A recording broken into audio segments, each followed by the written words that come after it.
ਉਹ ਛਾਤਰ ਪੁਜਾਰੀ ਹਮੇਸ਼ਾ ਨੈਰੇਟਿਵ ਸਿਰਜਦਾ ਹੈ। ਸਾਡੇ ਨਾਲ ਜਿਹੜਾ ਧੋਖਾ ਹੋਇਆ ਨਾ, ਉਹ ਗੁਰੂ ਗ੍ਰੰਥ ਸਾਹਿਬ ਦੇ ਸ਼ੁਰੂ ਦੇ ਵਿੱਚ ਤੁਸੀਂ ਨਾ ਧਰਮਿੰਦਰ ਸਿੰਘ ਢਿੱਲੋਂ ਨੂੰ ਸੁਣੋਗੇ, ਤੁਸੀਂ ਹੈਰਾਨੀ ਹੋਣੀ ਤੁਹਾਨੂੰ ਪਈ। ਆਪਾਂ ਸੂਰਜ ਪ੍ਰਕਾਸ਼ ਨੂੰ, ਬਾਲੇ ਵਾਲੀ ਜਨਮ ਸਾਖੀ ਨੂੰ, ਦਸਮ ਗ੍ਰੰਥ ਨੂੰ, ਪੰਥ ਪ੍ਰਕਾਸ਼ ਨੂੰ, ਬਾਕੀ ਭਟਵਈਆਂ ਆ, ਬਾਕੀ ਜੋ ਕੁਛ ਵੀ ਆ, ਉਹ ਰਹਿਤਨਾਮਿਆਂ ਦੀ ਗੱਲ ਆ, ਸਾਰੇ ਕੁਛ ਨੂੰ ਛੱਡ ਦੇਈਏ, ਸਿੱਧੇ ਗੁਰੂ ਗ੍ਰੰਥ ਸਾਹਿਬ ਦੇ ਉੱਤੇ ਆ ਜਾਈਏ। ਅਸੀਂ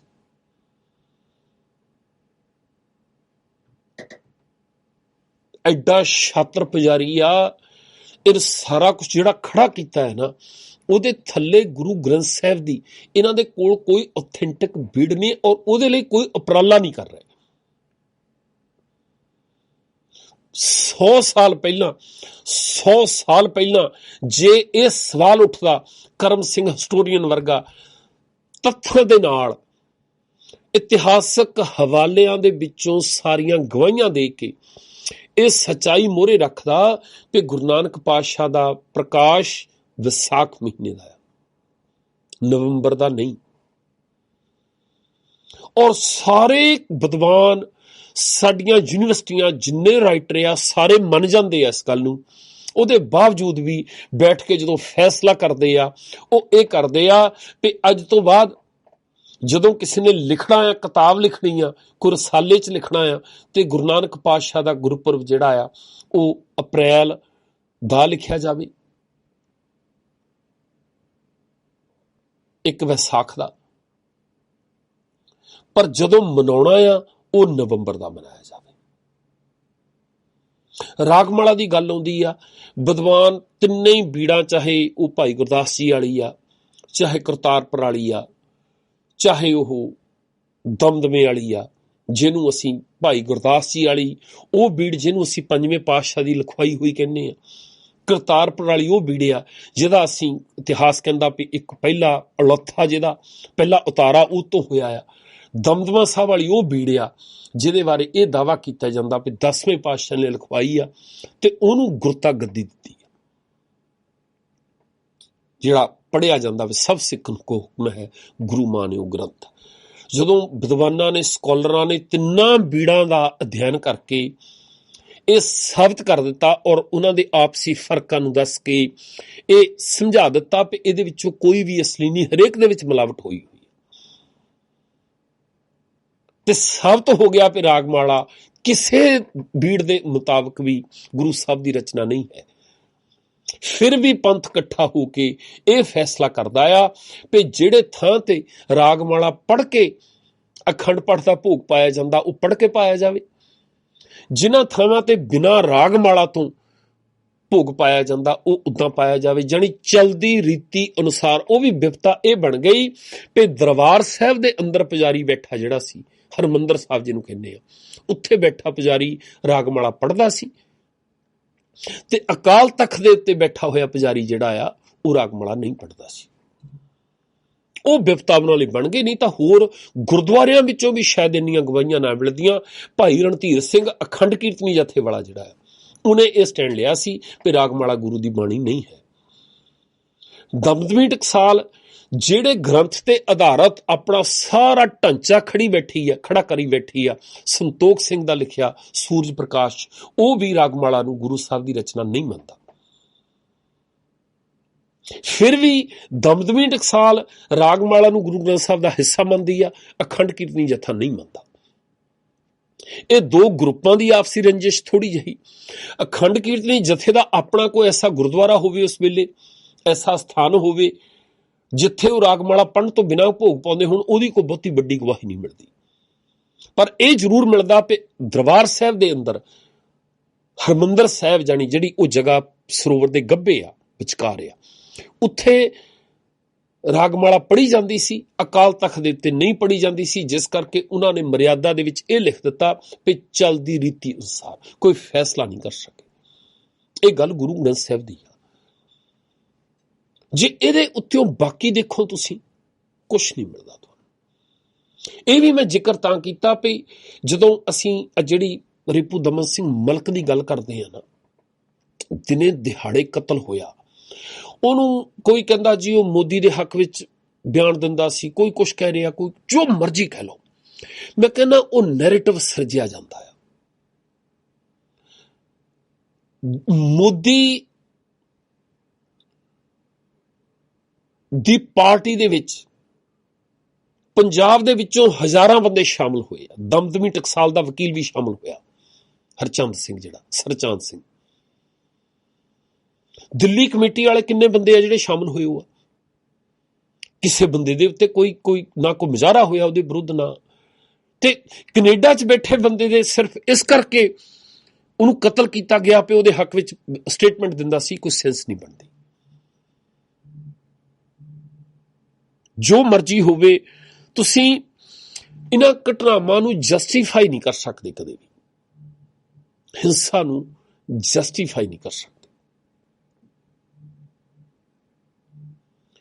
ਜਿਹੜੀ ਇੱਥੇ ਆਪਾਂ ਡਿਸਕਸ਼ਨ ਕਰਦੇ ਹਾਂ, ਉਹ ਆਪਣੇ ਪਰਿਵਾਰਾਂ ਵਿੱਚ ਬੈਠ ਕੇ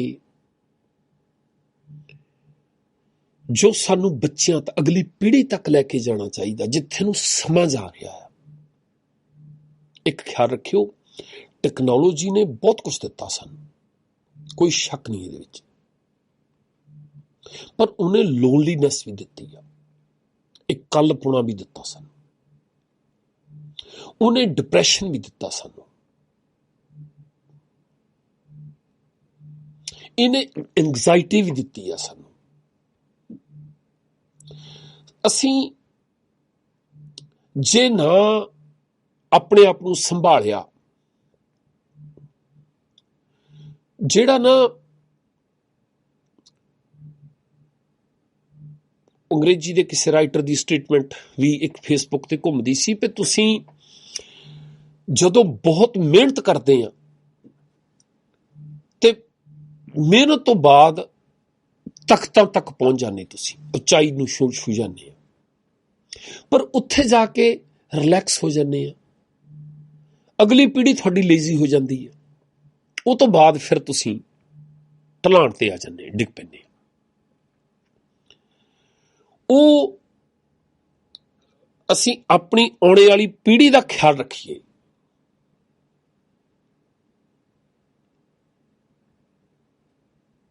ਉਹਨਾਂ ਦੇ ਅੰਦਰ ਗੁਰਦੁਆਰਿਆਂ 'ਚ, ਉਹਨਾਂ ਨੂੰ ਗੁਰਦੁਆਰਿਆਂ 'ਚ ਭੇਜ ਕੇ ਉਹਨਾਂ ਦੇ ਅੰਦਰ ਜ਼ਹਿਰ ਭਰਨ ਦੀ ਬਜਾਏ ਇਹ ਕੋਸ਼ਿਸ਼ ਕਰੀਏ ਕਿ ਸਮਾਜ ਦੇ ਵਿੱਚ ਵਿਚਰਨ ਵਾਲੇ ਵਧੀਆ ਇਨਸਾਨ ਕਿੱਦਾਂ ਬਣੋਗੇ।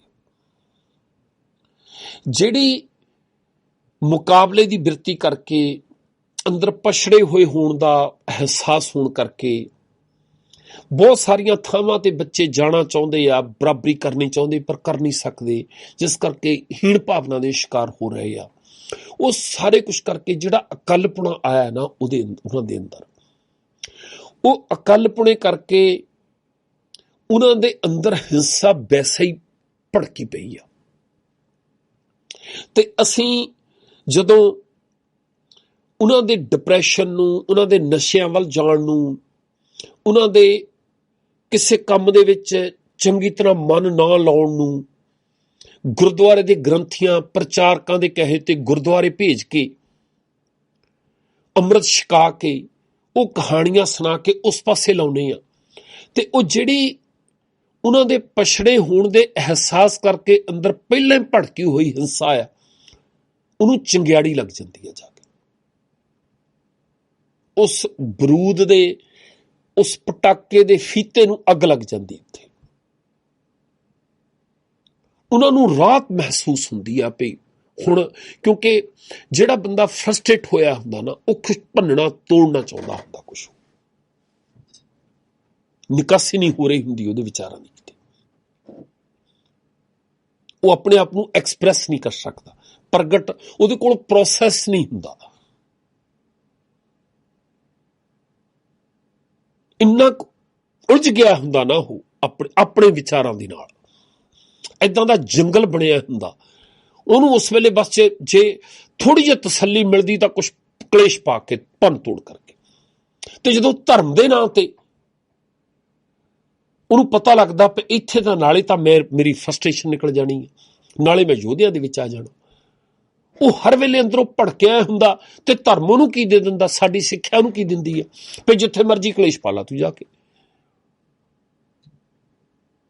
जो भी तेरा जी करदा सिगरट लाइयो, किसी ने इदा बंदा सिगरट पी रहा है, वो खो के 4 चपेड़ा मार ਉਹਦੇ ਤੇ ਕਹਦੇ ਤੂੰ ਭਾਈ ਇਹ ਧੂਆਂ ਮਾਰਦਾ ਸੀ ਮੇਰੇ ਵੱਲ ਨੂੰ। ਜੇ ਤੇਰੇ ਵੱਲ ਨੂੰ ਨਹੀਂ ਮਾਰਦਾ ਤੂੰ ਕਹਿੰਦੇ ਮੇਰੇ ਘੋੜੇ ਵੱਲ ਨੂੰ ਮਾਰਦਾ ਸੀ। ਉਧਰ ਨੂੰ ਨਾ ਹੋਇਆ ਤੇ ਗੁਰਦੁਆਰੇ ਨੂੰ ਮੂੰਹ ਕਰਕੇ ਪਿਸ਼ਾਬ ਕਰਦਾ ਸੀ। ਇਹ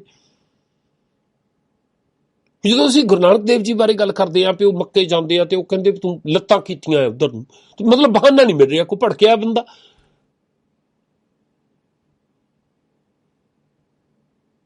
ਉਸ ਹਿੰਸਾ ਨੂੰ ਜਾਇਜ਼ ਨਹੀਂ ਠਹਿਰਾਇਆ ਜਾ ਸਕਦਾ। ਤੁਸੀਂ ਚਾਹੇ 6ਵੇਂ ਪਾਤਸ਼ਾਹ ਦਾ ਹਵਾਲਾ ਦੇ ਦਿਓ, ਇਹ ਲੋਕ ਝੂਠ ਬੋਲਦੇ ਆ, ਪੁਜਾਰੀ ਝੂਠ ਬੋਲਦਾ ਕਿ 6ਵੇਂ ਪਾਤਸ਼ਾਹ ਨੇ ਸਾਨੂੰ ਕਿਹਾ ਸੀ ਹਥਿਆਰ ਰੱਖੇ। ਕਿਤੇ ਇਦਾਂ ਦੀ ਗੱਲ ਨਹੀਂ ਹੋਈ। ਉਸ ਵੇਲੇ ਦੀ ਗੱਲ ਆ, ਉਦੋਂ ਲੜਾਈ ਦੀ ਗੱਲ ਆ।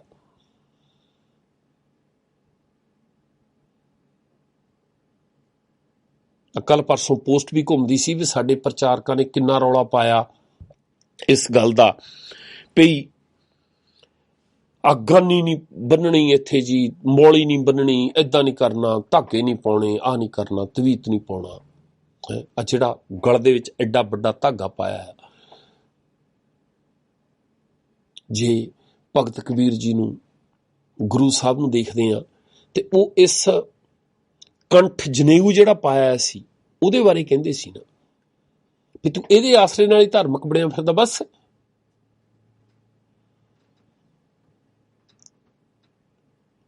ਹੁਣ ਉਹ ਲੜਾਈ ਗੁਰੂ ਸਾਹਿਬ ਦੀ ਧਰਮ ਦੇ ਨਾਂ ਤੇ ਕੀਤੇ ਜਾ ਰਹੇ ਪਖੰਡ ਦੇ ਉੱਤੇ, ਕਰਮਕਾਂਡ ਦੇ ਕਰਕੇ ਸੀ। ਤੇ ਸਾਡੇ ਪੁਜਾਰੀ ਨੇ ਕੀ ਕੀਤਾ, ਛਾਤਰਤਾ ਦੇ ਨਾਲ ਉਹ ਸਾਰਾ ਕੁਛ ਜਿਹੜਾ ਆ ਉਹ ਆਪ ਇੱਕ ਵੱਖਰੀ, ਉਹਨੂੰ ਵੱਖਰਾ ਰੰਗ ਦੇ ਕੇ, ਜਾਣੀ ਜਨੇਊ ਦੀ ਜਗ੍ਹਾ ਏਦਾਂ ਗਾਤਰਾ ਹੈ ਨਾ, ਤੇ ਉਹਦੇ ਧਾਰਮਿਕ ਚਿੰਨ੍ਹਾਂ ਦੀ ਜਗ੍ਹਾ ਕੁਛ ਹੋਰ ਹੈ ਨਾ। ਉਹ ਹੁਣ ਅਗਲੇ ਮੁਸਲਮਾਨ ਇਕੱਲੀ ਦਾੜੀ ਰੱਖਦੇ ਸੀ ਇੱਥੇ, ਨਾਲ ਬਾਕੀ ਸਾਰਾ ਕੁਛ ਏਦਾਂ ਇੱਕ ਵੱਖਰਾ ਪਹਿਰਾਵਾ, ਨਿਸ਼ਾਨ ਸਾਹਿਬ ਦਾ ਰੰਗ ਦੇ ਕੇ ਹੈ ਨਾ। ਉਹਨਾਂ ਦੀ ਮਸਜਿਦ ਸੀ, ਉਹਨਾਂ ਦਾ ਮੰਦਰ ਸੀ, ਇਹ ਕਹਿੰਦਾ ਗੁਰਦੁਆਰਾ। ਫਿਰ ਗੁਰਬਾਣੀ ਦੇ ਵਿੱਚੋਂ ਪੰਕਤੀਆਂ ਲੈ। ਹੁਣ ਵੀ ਇੱਕ ਮੈਂ ਪ੍ਰਚਾਰਕ ਨੂੰ ਸੁਣਦਾ ਸੀ, ਉਹ ਦਰਬਾਰ ਸਾਹਿਬ ਦੇ ਬਾਰੇ ਕਹਿੰਦਾ ਹਰਿਮੰਦਰ ਸਾਹਿਬ ਨੂੰ ਇਮਾਰਤ ਨਹੀਂ ਕਿਹਾ ਜਾ ਸਕਦਾ।